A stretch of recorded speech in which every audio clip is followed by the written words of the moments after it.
नमस्कार, मैं डॉक्टर गोपा चक्रवर्ती मेरे चैनल पे आपका स्वागत करती हूँ।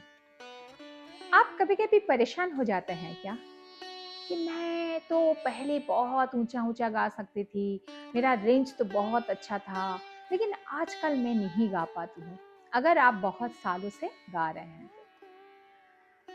ये बच्चों का प्रॉब्लम नहीं है, मैं पहले से बता देती हूँ, ये बड़ों का प्रॉब्लम है। लेकिन एक बात मैं कहना चाहती हूँ कि अगर आप यंग है, मतलब 16, 17, 20, 25, 30 अगर आपका उम्र है तो ये वीडियो आपको पूरा देखना चाहिए। क्योंकि अरे भाई अभी आप 15 के हैं तो 55 के तो कभी ना कभी तो आप होने वाले हैं ना। तो तब आपका आवाज क्या होने वाला है और क्या क्या चेंजेस होने वाला है और आपके आवाज को आप किस तरीके से अच्छे से तरोताजा रख सकते हैं, उसके लिए भी मैं बात करूँगी। ये आपको पता है कि गर्ल्स का मतलब लड़कियों का स्केल अलग होता है और बॉयज़ का स्केल अलग होता है। हालाँकि जब बच्चे छोटे होते हैं, वो बॉयज़ और गर्ल्स दोनों का स्केल सेम होता है। आपने देखे है ना कि जो छोटे लड़के होते हैं, उनका आवाज़ भी लड़कियों जैसा ही होता है। तो उनका स्केल लगभग एक जैसा ही होता है। एक आध केस ऐसा हो सकता है कि थोड़ा-सा डिफर हो, बट यूजुअली एक ही होता है। लेकिन जैसे लड़कों का 13-14 साल होता है, टीन एज होता है, तब उनका वॉइस चेंज होने लगता है और वो मैनली वॉइस हो जाता है, उनका स्केल टोटली अलग हो जाता है, एकदम से चेंज हो जाता है। तो लड़कों का वो एक स्टेज है कि जहाँ पर वो अपना जो पिछला स्केल है उसको छोड़ के वो नया स्केल में प्रवेश करता है। अभी मुश्किल ये होता है कि कभी-कभी पेरेंट को समझ में नहीं आता है, हालाँकि गुरुओं को समझ में आ जाता है, जो बहुत मतलब अनुभवी गुरु है उनको समझ में आ जाता है। कई दिनों तक लड़कों का वॉइस टूटा हुआ रहता है। मतलब ऐसा होता है ना कि हम ऐसा लगता है कि हमारा आवाज़ बैठ गया है। मतलब बैठ गया है तो मतलब पूरा खुला आवाज़ हम बोल नहीं पाते हैं। तो अगर कोई लड़का ऐसे 13-14 साल का है, 15-16 साल का है, तो उनको अगर सर्दी नहीं है, खाँसी नहीं है, लेकिन गला खराब है, तो उनको समझ लेना चाहिए कि भई मेरा आवाज़ चेंज हो रहा है। उसमें डरने की कोई बात नहीं होती है। लड़कियों का ये प्रॉब्लम होता नहीं है, क्योंकि लड़कियों का जो वॉइस बचपन में रहता है वो थोड़ा बहुत चेंज होता है। चेंज तो मैं नहीं कर सकती हूँ, वैसे छोटे बच्चों का रेंज थोड़ा अच्छा होता है, पर अगर मान लो 12-13 साल या 14-15 साल में उनका वॉइस थोड़ा मैच्योर हो जाता है। उससे मतलब मैं ये नहीं कह सकती हूँ कि उनका स्केल चेंज हो जाता है। स्केल बहुत ज़्यादा चेंज होता नहीं है मतलब लड़कियों का। ये तो हुआ बचपन की बात है। लेकिन जब वो ही बच्चे जब थोड़ा बड़े होते हैं और बड़े होते हैं, तो धीरे-धीरे, धीरे-धीरे उनका मतलब ऐसे महसूस होता है कि मेरा जो स्केल है, मानो आपका स्केल ए शार्प है या काली 5 है। तो काली 5 में आपका आवाज़ पहले ऊपर के म, ऊपर के प तक बहुत अच्छे से जाता था, आप बहुत फ्लुएंटली गा सकते थे। लेकिन एक उम्र के बाद आपको ऐसा लगने लगता है कि मेरा आवाज़ प तक नहीं जा रहा है और जा भी रहा है तो बहुत कष्ट हो रहा है। तो ये जो सिचुएशन है ये थोड़ा-सा अलार्मिंग सिचुएशन मैं कह सकती हूँ। क्योंकि कुछ लोगों को मैंने देखा है कि बचपन में मैं सी शार्प में गाती थी या गाता था। मतलब मैं अभी सी शार्प की बात कर रही हूँ, ये नेचुरल स्केल है जेंट्स के लिए। तो इसमें मैं कई लेडीज़ ऐसे होते हैं कि जो फ़िल्म सॉन्ग्स वग़ैरह होता है, वो थोड़ा हाई स्केल में गाना गाते हैं, क्योंकि जो फ़िल्म सॉन्ग्स है, वो हाई स्केल में ही गाया जाता है, मतलब फीमेल के लिए भी। तो वो क्या करते हैं कि वो पहले बहुत अच्छे से उनका आवाज़ आता था, वो फिर बोलने लगते हैं कि मेरा आवाज़ अभी नहीं जा रहा है, तो बहुत खींच-खींच के वो कोशिश करते हैं। मेरी बातों को आप ध्यान से सुनिएगा। वो क्या करते हैं, ज़बरदस्ती वो खींच-खींच के गाते हैं। ऊपर के माँ, ऊपर के गा, जो भी तार सप्तक के। और वो अपने वॉइस को हर्ट करते हैं। उनको ऐसा लगता है कि मैं अगर ऊंचा स्केल में गाऊंगी तो मेरा स्केल मेंटेन रहेगा। ये बहुत गलत बात है। कुछ मेंटेन नहीं रहता है, क्योंकि उनको लगता है कि अगर एक बार मैंने ऊपर गाना छोड़ दिया तो मैं कभी जिंदगी में गा नहीं पाऊंगी। तो क्यों ना मैं थोड़ा सा फोर्स कर करके मैं ऊपर गाऊं, और वो बाद में वो मेरा मेंटेन रहेगा, मैं उसको कंटिन्यू करते जाऊंगी। ठीक उसका उल्टा होता है। जब आप ऊपर के स्वर मतलब गाने जाते हैं, पहली बात तो यह है कि आपका वो जो स्वर जाता ही नहीं है, तो जाएगा नहीं तो क्या होगा, बेसुरा लगेगा सुनने में। अगर बेसुरा लगेगा तो आपका गाना ही पूरा बेकार हो जाएगा। वहां पर वो कोई तोलने के लिए बैठा नहीं है कि भाई आपका आवाज मतलब ऊपर के ये फलाना स्केल में म तक गया है क्या, प तक गया है क्या। वो कोई स्केल लेके बैठा नहीं है। वो क्या सुनेंगे, सिर्फ आपका आवाज जा रहा है कि नहीं जा रहा है इतना ही सुनेंगे वो। या आपके आवाज एकदम फ्लॉलेस होता है ना, आप उनको देखने से आपको पता चल जाता है कि बहुत कष्ट लेके वो गा रहे हैं। और आपने देखे होंगे, आप सुने भी होंगे कि तुम कितना एफर्टलेस गाते हो। एफर्टलेस गाने का मतलब क्या है कि आपको कोई कष्ट नहीं हो रहा है, आप बहुत बिंदास गा रहे हैं, आपके आवाज ऊपर तक एकदम अच्छे से जा रहा है। वो गाने में आपको जितना कंफर्ट होता है उतना ही कंफर्ट ऑडियंस को भी होता है, उतना ही एंजॉय ऑडियंस भी करते हैं।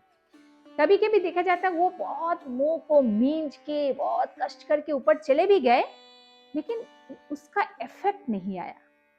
आप क्यों गा रहे हैं, दिल छूने के लिए, या किसी को आनंद देने के लिए, या खुद को आनंद देने के लिए। तो खुद को तो आनंद आ ही नहीं रहा है क्योंकि कष्ट हो रहा है, और ऑडियंस को भी नहीं आ रहा है। तो आप क्या करेंगे उसके लिए, आप क्या करेंगे, स्केल को नीचा कर लेंगे। स्केल को नीचा करना ही बुद्धिमानी है। क्योंकि अगर आप सोचेंगे कि मेरा आवाज अभी नहीं जा रहा है तो मैं थोड़ा खींचतान के कर लूं तो मैं निपटा लूंगा या मैं निपटा लूंगी। अगर आप शौकिया तौर पे गा रहे हैं, देखिए ये सब जो मेहनत करते, कोई शौकिया तौर पे मेहनत नहीं करते, वो वाकई ही मेहनत करके गाना चाहते हैं, बहुत सालों से गा रहे हैं और बहुत सालों तक उनको गाना है। ये जब सब क्वेश्चन आता है ना, तब उन्हीं लोगों के लिए आता है। 2-4 दिन कोई कराओके में गा लिया, एक आध मतलब अपना ऑफिस के इवेंट में गा लिया, इसके लिए इतना वीडियो देखते भी नहीं है लोग और इतना रिसर्च भी नहीं करते हैं।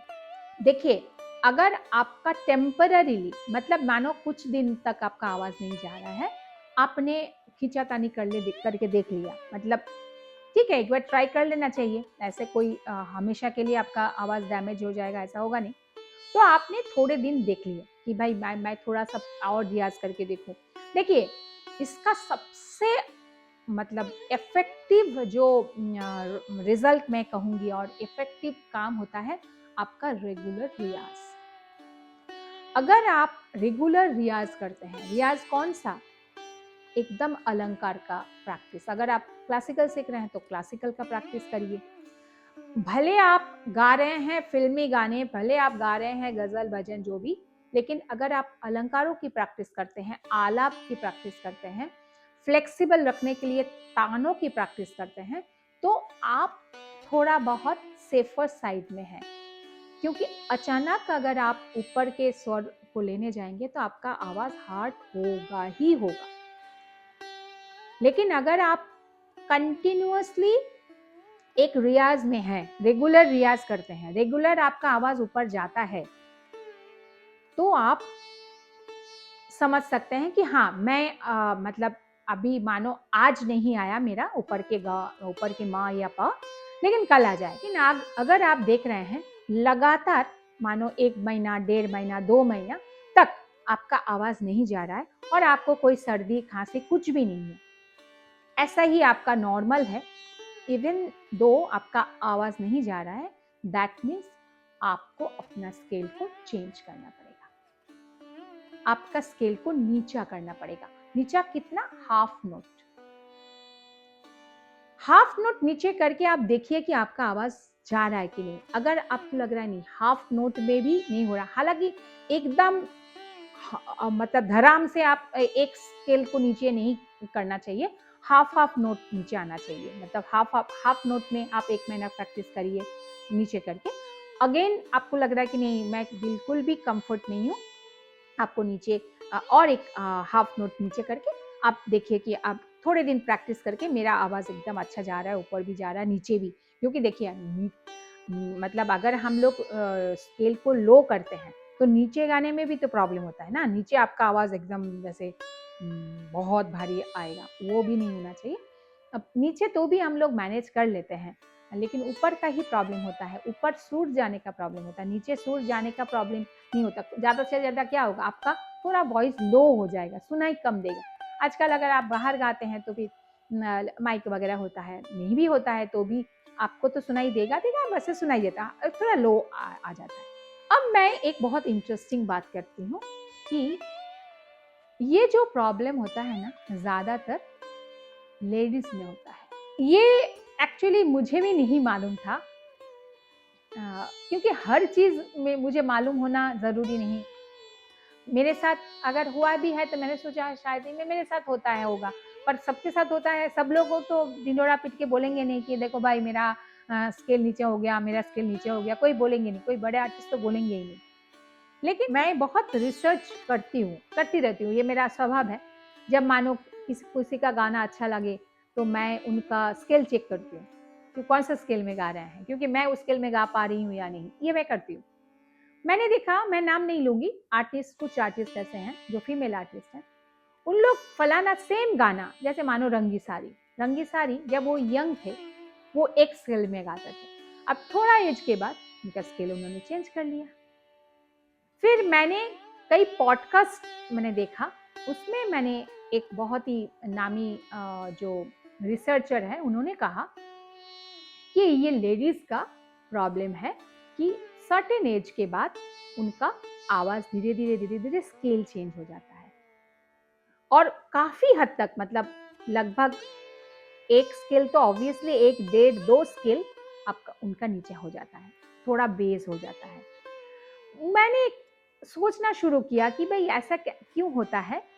पता नहीं ये उसका कोई साइंटिफिक रीजन है या नहीं, मेडिकल रीजन है या नहीं, मुझे नहीं मालूम है, लेकिन मुझे ऐसा लगा कि एक लड़की वो बचपन से एक ही स्केल को फॉलो कर रहा है, सर्टेन एज के बाद उनका थोड़ा स्केल चेंज हो गया।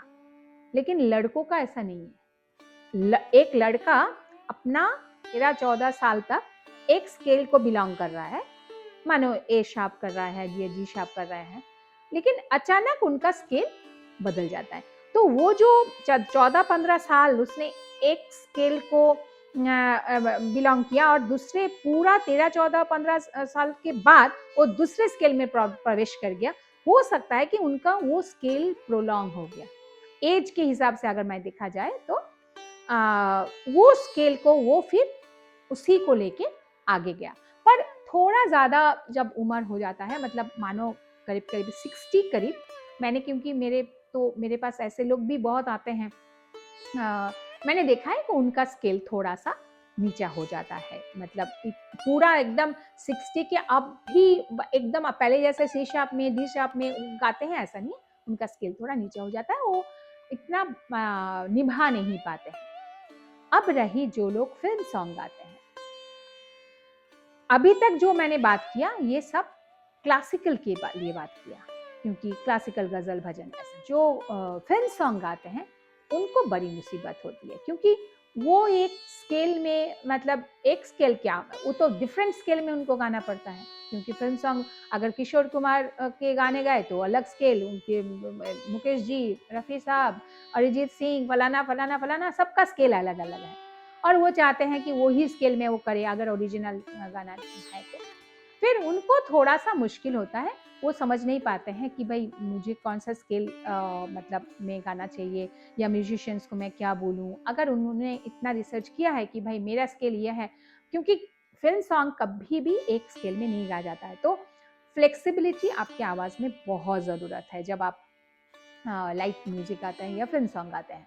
तो आपको एक जनरल नीचे मेरा इतना ही आवाज़ जाता है और ऊपर मेरा इतना ही आवाज़ जाता है, एक रेंज अपने आप को फिक्स करना चाहिए, ताकि उससे अगर ज़्यादा हो तो उनको नहीं गाना चाहिए। उनका जो स्केल का गाना है, मतलब मानो गाना नहीं चाहिए ऐसी बात नहीं है, कोई भी गाना गा सकते हैं, लेकिन वो अपना स्केल को चूज करके अपने कंफर्टेबल स्केल में उनको गाना चाहिए। इसके लिए आपको म्यूजिशियंस बहुत हेल्प करते हैं, ऐसे बात नहीं है। तो मैं कंक्लूड इस तरीके से करना चाहती हूँ कि अगर आपका स्केल नीचा हो रहा है, आपने आज से 15 साल पहले की जो स्केल थी उसमें आप कंफर्टेबल नहीं है, तो कोई चिंता करने की बात नहीं है। इसका कारण क्या है कि जो नेचुरल चीज है, अभी एज बढ़ने के साथ साथ लोगों का जो चमड़ी है वो श्रिंक होगा ही, उनमें काफ़ी सारे बदलाव आएगा ही, एक आध बाल उनका ब्राउन होगा ही, ये तो आपको मानना ही पड़ेगा। अब अगर आप कलाकार हैं, सिंगर हैं, तो आप इससे तो बच नहीं सकते। आप कितने दिन इस चीज़ को छुपा के रखेंगे? आपको मतलब बाहर तो आपको दिखाना ही है। तो आप अपने आप को मतलब इस तरीके से रेस्ट्रिक्ट मत कीजिए, अपना मन को छोटा मत कीजिए। आप सोचिए नहीं, अब मेरा ये स्केल है, मैं उसी स्केल में अच्छे से प्रैक्टिस करूँगी, ताकि मैं मरते दम तक, मतलब अगर मेरा मतलब वॉइस चले तो मैं मरते दम तक ठीक ठाक गा पाऊँ, मैं ठीक ठाक सुर में, ठीक ठाक स्केल में, ठीक तरीके से मैं पेश हो सकूं। आपने देखे होंगे लता जी का जो लास्ट भजन का था, तो उनको भी बहुत गाने का इच्छा हुआ। वो अगर आप अच्छे से सुनेंगे, वो स्केल सुनिए और पहले के जो स्केल है वो सुनिए, तो बहुत फ़र्क है। अगर लता दीदी के जैसे मतलब एक सरस्वती समान जो उनकी पर्सनैलिटी, उनकी टैलेंट, वो अगर इसको एक्सेप्ट करे हैं, एक्सेप्ट करके फिर उन्होंने गाना गाया, तो हम तो कौन से खेत की मूली हैं, हम भी करेंगे ऐसे ही। तो आप चिंता मत करिए, आप रोज़ रियाज़ कीजिए, रियाज़ से आपका आवाज़ बहुत फ्लेक्सिबल रहेगा। मुझे लगता है कि ये वीडियो कई लोगों को इंस्पायर करेगा, क्योंकि आप लोग मेरे वीडियोस देखते हैं, बहुत इंस्पायर होते हैं, मुझे बहुत अच्छे-अच्छे कमेंट्स लिखते हैं, बहुत आशीर्वाद देते हैं, सबसे बड़ी बात, तो मैं बहुत समृद्ध होती हूँ। बने रहिए मेरे साथ, ऐसा ही करते रहिए, मुझे कमेंट करिए, मुझे बहुत अच्छा लगेगा। वीडियो को अगर लाइक नहीं किया तो मार दीजिए एक लाइक और शेयर भी कर दीजिए। अगर सब्सक्राइब नहीं किया तो अभी कर दीजिए, क्योंकि ऐसे ही वीडियोस मैं लाती हूँ। मिलते हैं नेक्स्ट वीडियो में। नमस्कार।